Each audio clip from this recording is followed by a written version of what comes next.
Assalamualaikum. Salam. Mohon maaf mengganggu waktunya. Oh iya, boleh. Silakan masuk, Neng. Ya, Bu. Masuk.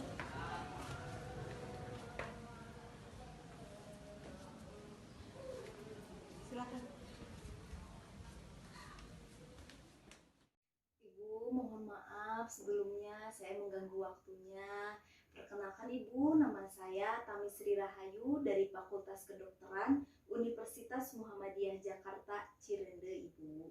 Ibu, tujuan saya ke sini yaitu untuk memberikan penyuluhan kepada Ibu karena apalagi sekarang di saat pandemi ini gak tahu kapan berakhirnya ya Bu, makanya saya akan memberikan penyuluhan tentang bagaimana sih cara menjaga pola hidup sehat itu.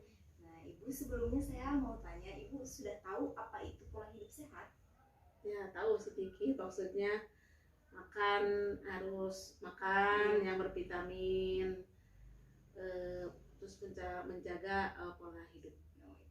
Ya Ibu, yang Ibu sebutkan tadi sudah benar. Nah, sebelumnya saya akan menjelaskan lagi ya Bu ya, apa itu pola hidup sehat. Pola hidup sehat yaitu upaya seseorang untuk menjaga tubuhnya agar tetap sehat dan suatu gaya hidup yang dapat mempengaruhi kesehatan tubuh kita, Ibu. Nah, bagaimana sih pola hidup sehat yang baik itu? Nah, Ibu, di sini saya akan menjelaskan terlebih dahulu pola hidup sehat yang seperti apa sih yang sehat itu. Yang pertama, pola makan kita harus sehat, Ibu. Nah, lalu yang kedua, istirahatnya yang cukup, tidak boleh bergadang, Ibu. Nah, lalu yang ketiga, menjaga kebersihan diri dan lingkungan kita. Dan yang terakhir, rutin berolahraga, Ibu. Nah, bagaimana akibatnya jika kita tidak menjaga pola hidup sehat itu? Yang pertama, kita akan mendapatkan penyakit-penyakit yang tidak diinginkan, Ibu. Nah, itu penyakit-penyakitnya apa aja sih? Yang pertama, Ibu, ada obesitas. Lalu yang kedua ada hipertensi. Yang ketiga ada diabetes. Yang keempat ada penyakit jantung. Dan yang terakhir stroke.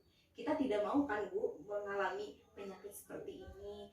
Nah, sebelumnya juga saya akan menjelaskan apa sih obesitas itu biar Ibu lebih paham lagi ya Bu. Obesitas yaitu penyakit yang diakibatkan karena penumpukan lemak yang berlebihan ataupun abnormal, Ibu, yang dapat mengganggu kesehatan kita. Nah, faktor penyebab dari obesitas itu karena memakan makanan yang cepat saji, apalagi ya Bu di zaman sekarang ada GoFood tuh Bu. Nah, itu banyak sekali yang orang tua yang lebih memilih memesan makanan yang cepat saji dibanding mereka membuatnya sendiri, Ibu. Karena mungkin faktor waktu atau dan yang lain-lain juga ya Bu. Nah, jika makanan cepat saji itu berlebihan kita makan akan menyebabkan obesitas tersebut, Ibu. Makanya kita lebih baik membuat makanan sendiri aja ya Bu. Kalau makanan cepat saji itu ya kadang-kadang aja ya Bu ya, jangan terlalu sering. Lalu yang kedua ada hipertensi, Ibu. Nah, hipertensi yaitu penyakit yang peningkatan tekanan darahnya secara menetap. Umumnya seseorang itu dikatakan hipertensi karena mengalami tekanan darah yang berada di atas 140/90 mmHg ya Bu. Nah, penyebabnya juga bisa berasal dari makanan yang mengandung banyak garam, Ibu. Lalu kelebihan berat badan, terus kurang makan buah-buahan dan sayur-sayuran, juga jarang berolahraga. Apalagi ditambah minum kopi yang berlebihan juga, Ibu, itu bisa menyebabkan hipertensi ya Bu. Lalu yang ketiga ada penyakit diabetes mellitus, Ibu. Nah, penyakit ini yang disebabkan karena kadar gula yang tinggi, Ibu. Nah, pun bisa terjadi dari makanan yang kita konsumsi. Jika sering mengkonsumsi makanan yang mengandung lemak tinggi atau kadar gula yang tinggi, itu bisa berdampak penyakit diabetes mellitus. Makanya Ibu makanannya harus dijaga ya Bu, kadar gulanya harus rendah. Lalu ada penyakit serangan jantung. Umumnya ini disebabkan karena adanya kerusakan atau gangguan pada organ tubuh kita yaitu dari jantung, Ibu. Nah, faktor-faktor resikonya seperti kalau bapak-bapak sih kebiasaannya merokok ya Bu. Nah, itu nanti sampaikan kepada suami Ibu kalau merokok itu harus dikurangi ya Bu ya. Lalu ada tekanan darah yang tinggi, itu penyebab dari serangan jantung juga Ibu. Lalu kadar kolesterol atau gula darah yang tinggi, itu Ibu. Nah, lalu ada penyakit stroke Ibu. Nah, stroke ini terjadi karena suplai darah ke otak tidak lancar atau mengalami penyumbatan Ibu saluran darah kita. Nah, orang mengalami stroke ini memerlukan perawatan medis yang sangat serius karena bila tidak ditangani oleh perawatan medis bisa berakibat fatal Ibu. Bahaya sekali kalau misalkan tidak dibawa ke rumah sakit atau perawatan medis tersebut. Nah, itu bisa karena tidak memakan buah-buahan dan sayur-sayuran, lalu bisa juga karena tidak berolahraga, itu faktor penyebab utamanya. Lalu harus mengurangi makanan yang berlemak atau manis ya Bu ya, itu harus dikurangi sekali. Nah, lalu Bu, bagaimana sih caranya agar kita tidak terdampak penyakit-penyakit yang saya sebutkan tadi ya Bu? Maka dari itu kita harus menjaga pola hidup yang sehat. Yang pertama, kita harus memperhatikan pola makan kita Ibu dalam kehidupan sehari-hari. Nah, pola makan sehat itu seperti apa sih? Pola makan sehat itu yang seimbang dan memenuhi semua gizi yang diperlukan di dalam tubuh kita Ibu. Terutama ada istilah 4 sehat 5 sempurna. Nah, itu harus menerapkan pola makan seperti itu Ibu, karena makanan sehat, kebutuhan asupan tubuh yang dibutuhkan kita akan terpenuhi dengan baik Ibu. Nah, 4 sehat 5 sempurna itu apa saja sih? Nah Ibu, perlu kita ketahui bahwa 4 sehat 5 sempurna itu yang pertama kita harus makanan pokok seperti nasi ya Bu, bisa nasi putih ataupun nasi beras merah juga Ibu, itu bisa sangat bagus sekali. Lalu ada lauk pauk Ibu seperti daging ayam, ikan dan lain-lain. Lalu ada sayur mayur ya Bu ya, itu sangat penting sekali untuk kebutuhan tubuh kita. Lalu ada buah-buahan Ibu, itu sangat penting juga Ibu. Lalu ada minuman susu, itu sih sebenarnya susu sebagai pendamping aja, sebagai pendamping agar terjadinya pola hidup 4 sehat 5 sempurna Ibu. Kalau tidak juga tidak apa-apa. Lalu Ibu ada bagaimana sih pola tidur yang teratur, ini harus dijaga sekali ya Bu ya untuk pola hidup sehat. Nah, pola hidup yang teratur manusia yang ideal itu dimulai pukul 10 malam dan bangun pada pukul 6 pagi. Sebenarnya sebaiknya itu tidur pada pukul 8 malam saja Ibu, itu lebih baik supaya kita saat bangun tubuh menjadi lebih bugar lagi. Lalu istirahat yang cukup di malam hari itu membuat kita tidak merasa butuh tidur nanti di siang hari setelahnya ya Ibu.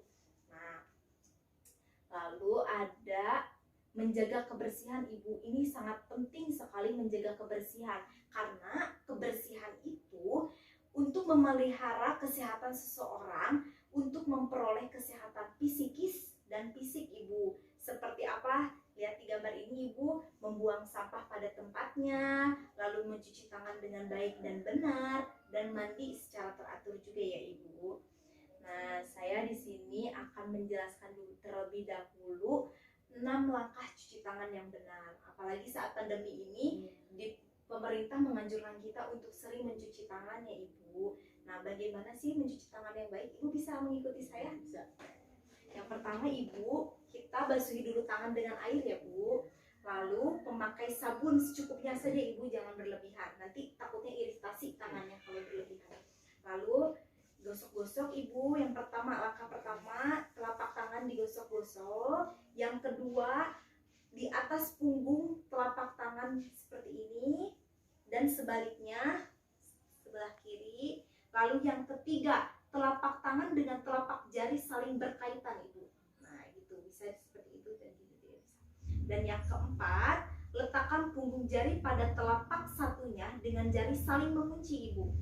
Nah, digosok-gosok seperti ini. Dan yang kelima Ibu, jempol kanan digosok memutar oleh telapak tangan kiri dan sebaliknya juga Ibu. Dan yang terakhir, jari kiri menguncup Ibu. gosok memutar seperti ini ya, betul Ibu. Dan sebelah kanannya juga seperti ini Ibu. Setelah itu basuh dengan air yang mengalir ya Ibu. Itu harus sering dilakukan di saat pandemi seperti ini. Lalu Ibu yang terakhir, berolahraga. Itu Ibu sangat penting sekali untuk kesehatan tubuh kita.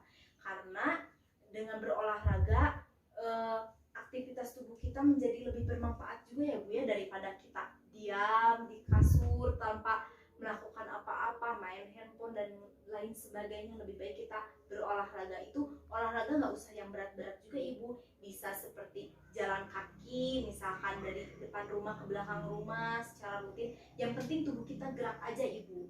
Nah, olahraga itu bisa dilakukan oleh anak-anak usia TK juga bisa Ibu, sampai yang nenek-nenek atau kakek-kakek juga itu sangat bisa sekali. Malahan dianjurkan sekali ya Ibu, gak usah yang berat-berat juga ya Ibu ya. Apalagi kalau nenek-nenek kan takutnya gimana, atau ibu-ibu takutnya apa seperti itu. Jadi yang ringan-ringan saja. Yang penting kita bergerak aja lah dari suatu tempat ke tempat lain gitu ya Ibu. Nah, lalu apa sih manfaatnya yang kita dapat dari menjaga pola hidup sehat itu? Yang pertama, cara berpikir kita menjadi lebih positif Ibu. Sugesti positif jadi berdatangan gitu, gak memikirkan hal-hal yang negatif kan. Lalu yang kedua, ada badan menjadi lebih sehat dan bugar juga Ibu, karena kita sering berolahraga, makanan teratur, tidak bergadang. Nah, lalu dapat mengontrol berat badan karena asupan makan kita yang baik, sehingga berat badan kita juga akan baik Ibu, akan stabil gitu ya, akan lebih baik juga. Lalu mengurangi resiko penyakit yang seperti saya sebutkan tadi ya Ibu. Lalu hidup menjadi lebih teratur. Dan yang terakhir, meningkatkan energi di dalam tubuh kita. Seperti itu Ibu. Sebelumnya Ibu, apakah ada yang ingin ditanyakan? Ada Neng. Apa Ibu? Apakah menjaga pola hidup sehat itu harus disertai dengan minum vitamin apa namanya, suplemen ya? Ibu. Oh, seperti itu. Sebenarnya ya Bu, tidak usah. Sebenarnya tidak usah, karena pola hidup sehat itu suatu bentuk perilaku yang digunakan dalam kehidupan sehari-hari agar mencegah suatu penyakit datang ke tubuh kita, atau suatu ya penyakit lah pokoknya datang ke tubuh kita. Jadi suplemen vitamin itu tidak perlu Ibu dikonsumsi apabila kita melakukan kegiatan yang sehat gitu. Jadi tidak usah Ibu, menurut saya gitu. Ibu sebelumnya suka minum suplemen? Ya kadang-kadang suka Neng lah gitu, sekali-kali Oh gitu. iya. Oh iya, sebaiknya tidak usah ya Bu ya. Ya, apalagi ada yang ingin ditanyakan lagi Ibu? Udah Neng, cukup. Alhamdulillah penerangannya. Terima kasih Ibu. Sama-sama. Mohon maaf ya Ibu mengganggu waktunya. Nggak apa-apa, Neng. Semoga bermanfaat ya Bu penyuluhan ini untuk Ibu dan keluarga, nanti bisa Ibu Ya. sampaikan. Ya, terima kasih Ibu. Ya, sama-sama.